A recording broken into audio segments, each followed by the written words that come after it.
Desde el Centro de Noticias de Caracol Televisión en Bogotá, esto es Noticias Caracol Edición Central, con María Lucía Fernández.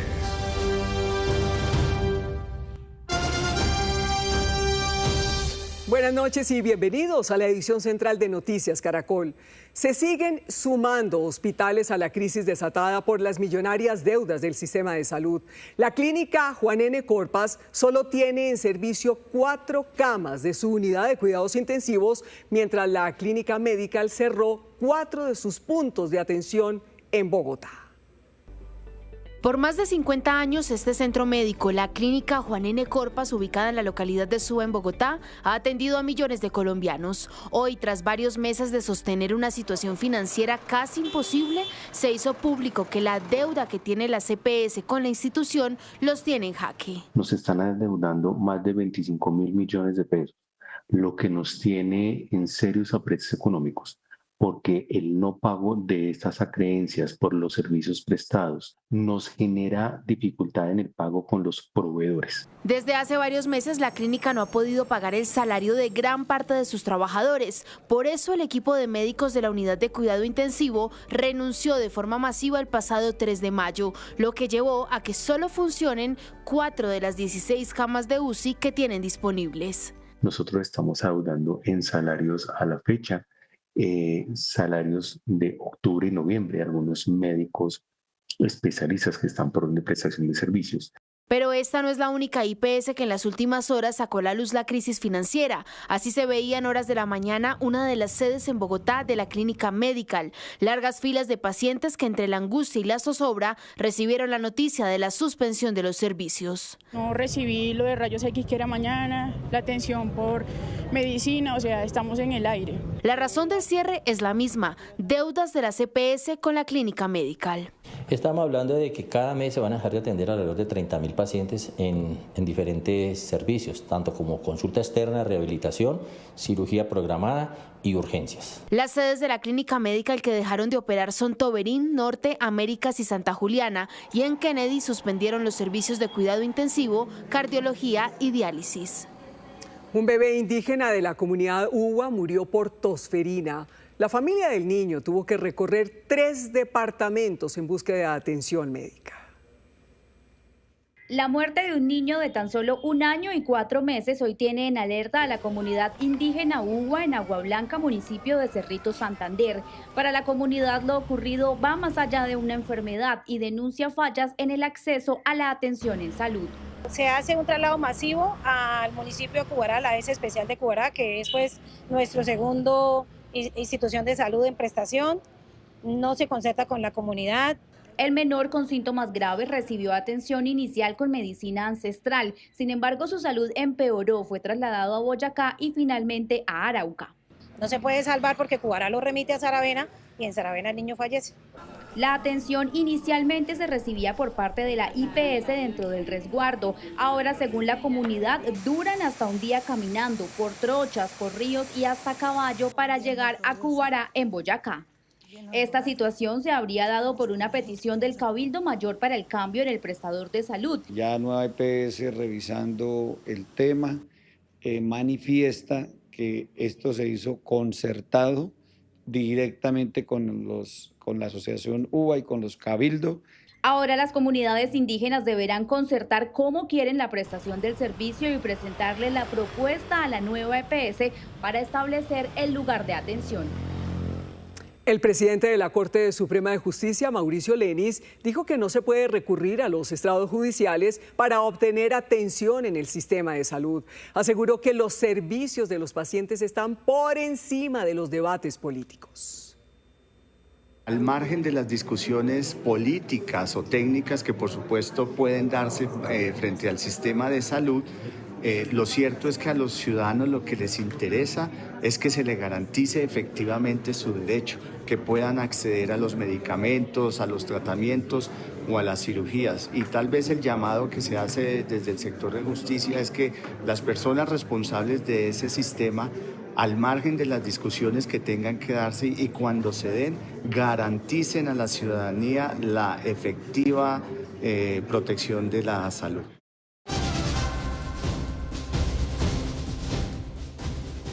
Las familias de los 9 mineros que murieron tras una explosión en una mina de carbón en Sutatausa, Cundinamarca, están a la espera que les entreguen los restos para sepultarlos. Las autoridades habían advertido problemas de seguridad en esa explotación. Sutatausa en Cundinamarca está de luto. 9 de los 15 mineros que ayer extraían carbón de la Ciscuda, como se le conoce a esta mina, murieron por una explosión. A las 6 nos enteramos. A las 6 de la tarde. Sí. ¿Qué pudo haber sucedido? ¿Qué les han dicho? Explosión por gas. Pues vienen a trabajar a llevarle el sustento a sus hijos. Sí. 6 mineros sobrevivieron y salieron por sus propios medios. Los protocolos de rescate y salvamento estuvieron activados hasta la evacuación de los cuerpos. Los médicos del Hospital El Salvador de Ubaté atendieron a los heridos, pero uno tuvo que ser evacuado a Bogotá. En el mismo hospital se hicieron las tareas forenses. Efectivamente, en horas de la madrugada los cuerpos rescatados fueron traídos acá y están a disposición de medicina legal de la Fiscalía del CTI para lo pertinente en cuanto a identificación, caracterización, posteriormente necropsias. La polémica se centra sobre un informe de las condiciones de la mina que entregó el pasado 9 de abril la Agencia Nacional Minera. Encontramos que los niveles de gases se encontraban dentro de los límites permisibles. No encontramos ninguna novedad que generara una alerta especial. El documento, sin embargo, advierte 15 recomendaciones, de las cuales la Unidad de Gestión del Riesgo puntualiza sobre 3. Inertización al interior del proyecto, ¿sí? Por el tema del polvo de carbón, como usted muy bien lo indica. La segunda tiene que ver con la hermetización completa de las labores abandonadas, donde se evidencian emanaciones de gases, especialmente metano, como lo indica, con potencial de generar acumulaciones peligrosas. Y la tercera recomendación, debidamente publicada por la Agencia Nacional Minera, habla de incluir dentro de la matriz de riesgos los concernientes a los riesgos y peligros asociados a derrumbes y explosiones y el control de carbón. Hoy las familias esperan que las investigaciones avancen. En los últimos 6 años en el país se han presentado 134 eventos mineros que dejan lamentablemente 175 fallecidos. Las ventas por exportaciones colombianas se dispararon en el mes de marzo según el DANE. Son los resultados más importantes en los últimos 4 años. De lejos, marzo de 2026 se consolidó como uno de los mejores meses para las exportaciones colombianas, que sumaron 5.315 millones de dólares, cifra que no se alcanzaba en el país en los últimos 4 años. Y representó un aumento del 20,9% frente a marzo del año pasado. Un incremento de las ventas de combustible y del sector minero energético. Estamos viviendo este año unos precios mayores y estamos viendo un crecimiento en las exportaciones igualmente de carbón, que el año pasado estuvieron muy caídas. Maquinaria industrial y vehículos de transporte subieron 27% y los demás productos en conjunto subieron 149%. En contraste, cayeron las exportaciones de productos agropecuarios, bajaron 6,8%. Las mayores caídas se dieron en café, cacao, aceite de soya y azúcar. Una menor producción de café, básicamente por factores climáticos. Este año 2026 vamos a tener una cosecha menor que la que tuvimos el año pasado. El presidente de la Sociedad de Agricultores habló en Negocios Ditu de las razones detrás de esta caída en las exportaciones del agro. Pues uno lo que ve es que la caída en los precios internacionales le pasa una cuenta de cobro importante a nuestro sector. Indiscutiblemente, todo lo que tenga que ver con el clima y si se baja la productividad. De enero a marzo, las ventas de productos colombianos al extranjero sumaron 13.809 millones de dólares, lo que significa un incremento del 15,5% comparado con el primer trimestre del año pasado.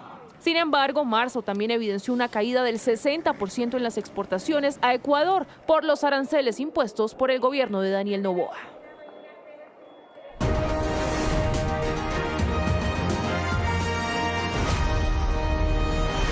Colombia decide 2026. Faltan 25 días, 12 horas, 47 minutos y los segundos que corren para que se abran las urnas el domingo 31 de mayo, cuando decidiremos quién será el próximo presidente de Colombia o qué candidatos pasarán a la segunda vuelta. Y vamos a empezar con una delicada denuncia que está haciendo el candidato Iván Cepeda. ¿De qué se trata, María Camila? Pues Malu, buenas noches. Es muy delicada, como usted dice. Iván Cepeda dice que esta denuncia consiste en que él ha recibido información de 3 fuentes: la Defensoría del Pueblo, autoridades locales y organizaciones sociales, sobre grupos armados que estarían puntualmente presionando para que voten por su candidatura. Dijo que en los próximos días hará pública y detalladamente la denuncia y dará más información.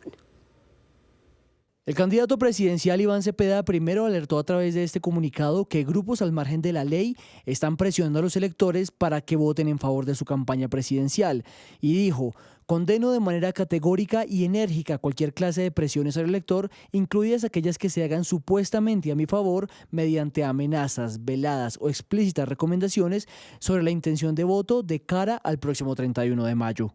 Más tarde, ya en los pasillos del Congreso, Cepeda rechazó estas conductas, pero no dijo en qué lugares ni qué grupos están detrás de estas presiones. Nadie puede decir a nombre del pacto histórico de mi candidatura que se obliga o fuerza o amenaza o presiona o se recomienda, como lo digo en el comunicado, votar por mí para favorecer al pacto histórico. Eso no lo aceptamos de ninguna manera. Lo que sí advirtió el candidato es que no otorgará beneficios en un eventual gobierno ante este tipo de amenazas. No vamos a admitir de ninguna manera que haya grupos armados que, bajo el pretexto de decir que están buscando que nosotros abramos con ellos un proceso de paz, nos presionen de ninguna manera, ni a nosotros ni a los electores. Finalmente dijo que en los próximos días hará pública la información que tiene su campaña de las amenazas, hostigamientos y presiones armadas contra la población para impedir que los colombianos voten libremente y que, según Cepeda, también buscan afectar su campaña y la de Aida Quilcue. Por su parte, el registrador Hernán Penagos se reunió hoy con los comandantes de policía de todo el país para definir la estrategia de seguridad previa a las elecciones del próximo 31 de mayo. Entre otras cosas, se va a revisar minuciosamente las amenazas contra candidatos a la presidencia y reforzarán la seguridad de quienes buscan llegar a la Casa de Nariño y de sus familias. El registrador explicó los retos en materia de orden público en Catatumbo, Chocó y el sur de la región Caribe. Aquí se trata de que estén instaladas todos los puestos y las mesas de votación, como ocurrió en el mes de marzo. Que la ciudadanía pueda salir a votar, pero más que eso, que la ciudadanía pueda salir a votar de manera libre.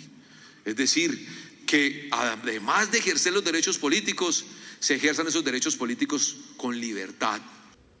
Bueno, y ahora les cuento que esa discusión que se produjo en las últimas horas entre Paloma y Abelardo, precisamente porque ella lo invitó a debatir, pues parece que no está en nada. El candidato le dijo que él no se presta para jugarreticas. Muy temprano, Paloma Valencia le envió una carta al candidato presidencial Abelardo de la Espriella, proponiéndole un debate en televisión. Queremos poder contrastar. Ahorita que hay un empate técnico en ese segundo puesto, desempatemos en debate con ideas y propuestas por Colombia. La respuesta no tardó mucho. Abelardo de la Espriella no solo rechazó la invitación al debate, sino que cuestionó a Paloma Valencia y lo hizo en este trino, en el que dijo que las campañas no son para jugarreticas y que el debate que propone ella misma lo esquivó. Y como el debate se quedó en redes, Paloma le replicó 2 puntos. El de las jugarretas eres tú, querido Abelardo, que criticas a Cepeda por no ir a debates, pero tú tampoco vas. Incluso Paloma lo señaló de haber votado sí al plebiscito por la paz y Abelardo la retó a que presentara pruebas. Pero en medio de esa polémica, de la Espriella dijo que Paloma Valencia no es su enemiga. Yo no voy a ir a un debate cuando tengo la agenda que tengo, cuando se pudo hacer antes y ella no quiso, y además cuando puede salir alguno de los dos con un coñazo. Yo prefiero cuidar esa relación con ella como una tacita de té. Por ahora se descarta cualquier debate entre los 3 candidatos que lideran las encuestas. Un dato acaba de pasar en la plenaria del Senado. Renunció a su curul y a su partido, el Partido Liberal, el senador Mauricio Gómez Amín, para dedicarse de lleno a la campaña de Abelardo de la Espriella. Recordemos que desde hace ya meses Amín es el encargado de los asuntos políticos de esta campaña. Y seguimos hablando de Abelardo de la Espriella porque en sala de prensa de Noticias Caracol en vivo, nuestro director Juan Roberto Vargas está conversando con las fórmulas vicepresidenciales. Y el turno hoy, esta noche a las 8 de la noche, es con José Manuel Restrepo, la fórmula de Abelardo de la Espriella. Aquí les tenemos un adelanto. ¿A qué está dedicado usted? ¿Cómo es la misión suya dentro de la campaña? Compartir el dominio de la cosa pública. Luego, un primer trabajo que he tenido y que me pidió Abelardo de la Espriella es cómo fortalecer el plan de gobierno. Entonces, yo le he dedicado casi que mes y medio a fortalecer todos los temas del plan de gobierno, de la construcción de la Colombia Milagro, en detalle, con números. Y hay dos temas que son profundamente importantes, la salud y el otro muy grande es el de la seguridad. Ahí, ¿cuál sería el plan en materia económica de la campaña y el eventual gobierno? Un plan de choque de 10 billones de pesos. ¿De dónde creo que es posible sacar esos recursos? Decisiones mal tomadas en la UPC, en donde se incluyeron gastos que terminaron convertidos en clientela política. Y en seguridad, el cálculo que hemos hecho es del orden de entre 10 y 20 billones, que vamos a necesitar sacar de parte del esfuerzo que acabo de decir anteriormente en materia de evasión, en materia de corrupción y en materia de disminución de gasto. Hoy, ¿cómo ven al país y qué números está proponiendo usted para lograr ese milagro del que hablan en la campaña de Abelardo de la Espriella? Entre 2023 y hoy, el déficit aumentó más de 10 veces en solo 2 años. Lo que hemos dicho, y no lo ha dicho ninguna fórmula presidencial, es que un primer paso es hacer un gran esfuerzo de ajuste de gasto público, que entre otras se debe hacer y se puede hacer con la ley de competencias. Y hablamos de Sergio Fajardo, que presentó hoy su propuesta en materia de educación. Su tema se llama Colombia la más educada. Es un plan de 5 puntos para fortalecer todos los niveles de educación en el país. La meta, según Fajardo, es alcanzar la deserción cero escolar, ampliar más oportunidades para los jóvenes y acompañar a los maestros.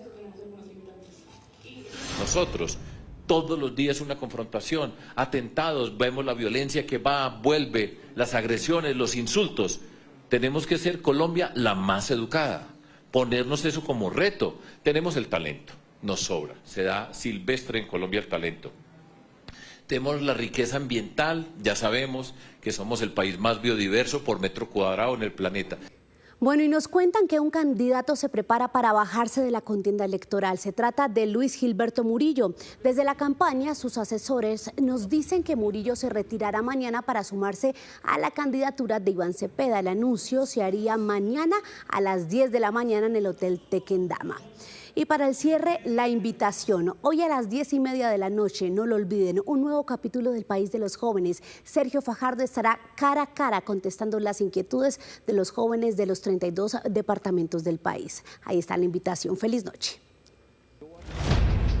Cinevasivas. ¿Qué estrategia implementaría para contrarrestar el aumento del desempleo juvenil? Trabajo va a haber, los vamos a formar. Y eso va a ser una gran oportunidad. Sin rodeos. ¿Qué medidas tomaría para proteger esos derechos de los líderes sociales? Necesitamos una fuerza pública que pueda estar en el territorio. Los jóvenes de Colombia exigen respuestas, no más promesas. Podemos ser diferentes sin ser enemigos. Necesitan compromisos y los jóvenes están aquí para exigirlos. Un cara a cara con Sergio Fajardo, el candidato que quiere gobernar al país. El país de los jóvenes. Colombia Decide 2026. Esta noche a las 10:30. El país que soñamos lo construimos juntos. Noticias Caracol. Primero la gente. El abogado Walter Martínez es el único capturado por el caso de Lili Pink. Paradójicamente, días antes de su captura había aprobado una convocatoria de la SAE para administrar bienes del Estado. La próxima semana un juez definirá si lo envía a la cárcel. Aclarar que desde una camilla hospitalaria compareció a la audiencia de judicialización en su contra Walter Francisco Martínez Martínez, el único capturado hasta el momento por su presunto vínculo al caso Lili Pink. De Walter Martínez se conoce que es abogado. Fue capturado el 26 de abril por el CTI de la Fiscalía en Barranquilla y paradójicamente 2 días antes había sido incluido en el registro de elegibles de la SAE para administrar bienes de la entidad como representante legal, según consta en esta acta. En audiencias preliminares, la Fiscalía le imputó incluyendo los delitos de concierto para delinquir, lavado de activos y contrabando. Martínez no aceptó los cargos. Habría estructurado un entramado compuesto por importadoras, comercializadoras y sociedades de papel, mediante el cual ingresaba al país mercancía como prendas de vestir, juguetes y productos cosméticos. Fuentes de la Fiscalía también confirmaron que Martínez tiene anotaciones por los delitos de favorecimiento de contrabando. El abogado representante de Lily Pink, por medio de este comunicado, aseguró que la empresa está controvertiendo ante la justicia los señalamientos de la Fiscalía y demostrando que todas las mercancías cuentan con declaraciones de importación y pagos debidamente soportados. Hora de los indicadores económicos. Víctor, preocupación por Canacol Energy. ¿Qué pasó? Malú, efectivamente, muy buenas noches. Y es que la empresa Cerro Matoso, productora de níquel, está advirtiendo que toda su operación está en riesgo ante la solicitud que viene adelantando Canacol Energy para suspender varios contratos de suministro de gas en el país, entre ellos el contrato que tiene con Cerro Matoso. Dice la compañía que están en riesgo unos 2.000 empleos y un aporte de más de 300.000 millones de pesos anuales al Estado colombiano entre regalías e impuestos. En más información, el Banco de la República tuvo ganancias durante el primer trimestre de este año por 2,55 billones de pesos, cifra que cae un 42,44%. También reportó resultados financieros el grupo Civest, controlante del Banco Bancolombia. Tuvo ganancias por 1,5 billones de pesos que caen un 16,15%. En más información, a través de un documento CONPES, quedó prácticamente definido un acuerdo para financiar el desarrollo del proyecto Regiotram del Norte, clave para la conectividad entre la capital de la República y varios municipios de Cundinamarca. El gobierno nacional se compromete a aportar casi el 82% de los recursos, 14,1 billones de pesos. La gobernación de Cundinamarca aportará 3,2 billones de pesos. Subió el dólar, tasa representativa del mercado para mañana, 3.723 pesos con 33 centavos. Cayó el petróleo Brent, se ubica por debajo de los $110 por barril y subió el café. Precio de referencia para mañana, 2.322.000 pesos por carga en promedio. Continúe con Noticias Caracol. Víctor, gracias. Y la Alcaldía de Bogotá, la Gobernación de Cundinamarca y la comunidad indígena Muisca de Bosa firmaron el acuerdo que permitirá la construcción de una nueva conexión vial entre Bogotá y Soacha.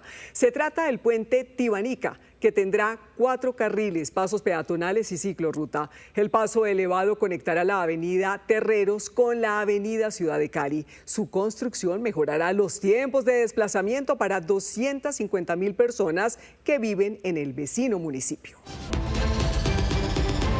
Hola, en Noticias del Mundo hoy, entre 3 y 4 días llegará a España el crucero donde viajan 4 personas contagiadas con hantavirus. Otras 3 murieron y sus cuerpos fueron evacuados del buque. Las autoridades sanitarias europeas están realizando un examen exhaustivo del barco para determinar qué personas deben ser evacuadas de urgencia en Cabo Verde, donde permanece la embarcación. Los enfermos serán trasladados a Países Bajos mediante aeronaves especializadas. Sí, hay 3 personas que serán evacuadas médicamente, los 2 casos sintomáticos de los que hablé, y luego el tercero es un contacto cercano de una de las personas gravemente enfermas y se encuentra en buen estado de salud, asintomática y en buena forma. Los demás seguirán rumbo a Canarias, donde serán examinados y trasladados a sus correspondientes países, evitando el contacto con la población local. Hoy se ha informado que 7 personas de los 147 pasajeros y tripulantes se encuentran enfermas. Lamentablemente, 3 han fallecido.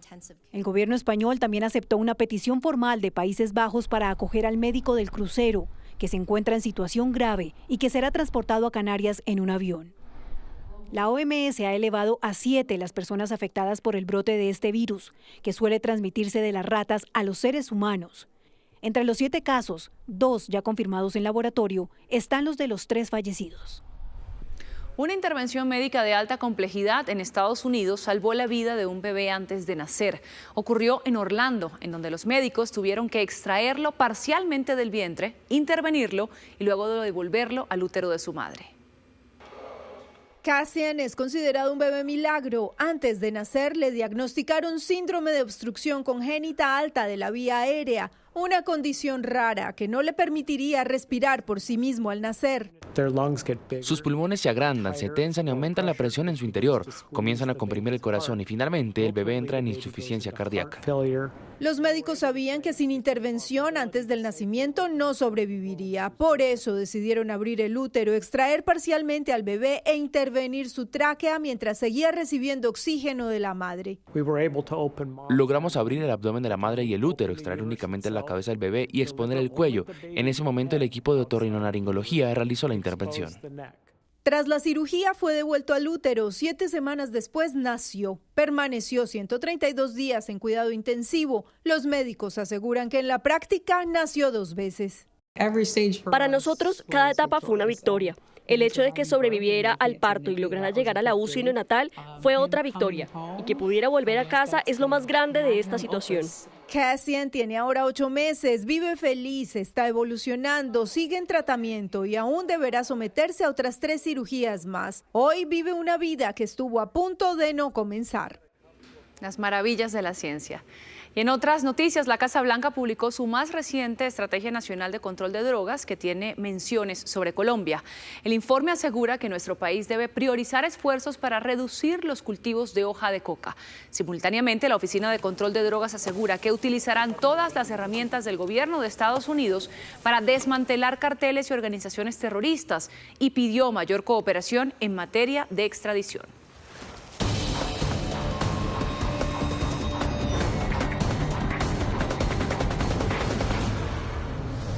Buenas noches y bienvenidos al Código Caracol.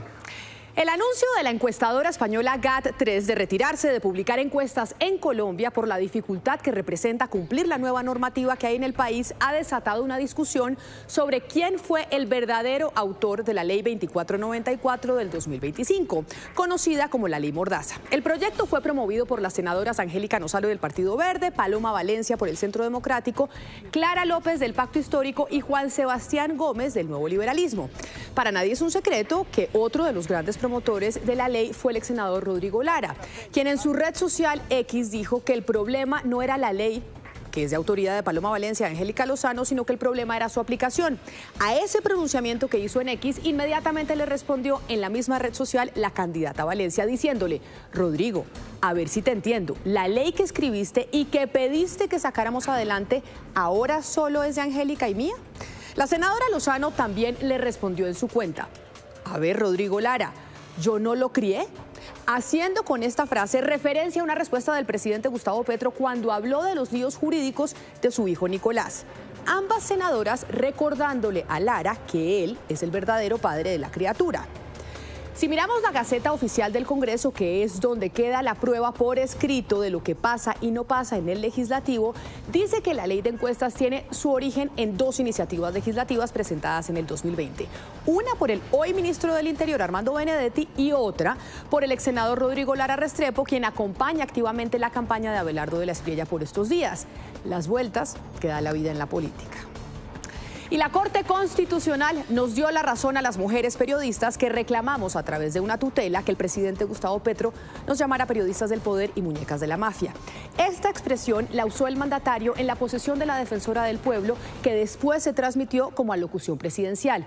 En su fallo, la Corte concluyó que esa expresión vulneró los derechos fundamentales de las mujeres periodistas a la libertad de expresión, a vivir una vida libre de violencias y a la no discriminación. Para la Corte Constitucional no se trató simplemente de una opinión política protegida, sino de una manifestación hecha por el presidente de la República en un escenario institucional con alto poder de difusión y con capacidad de reforzar estereotipos de género y alimentar violencia digital contra las mujeres periodistas.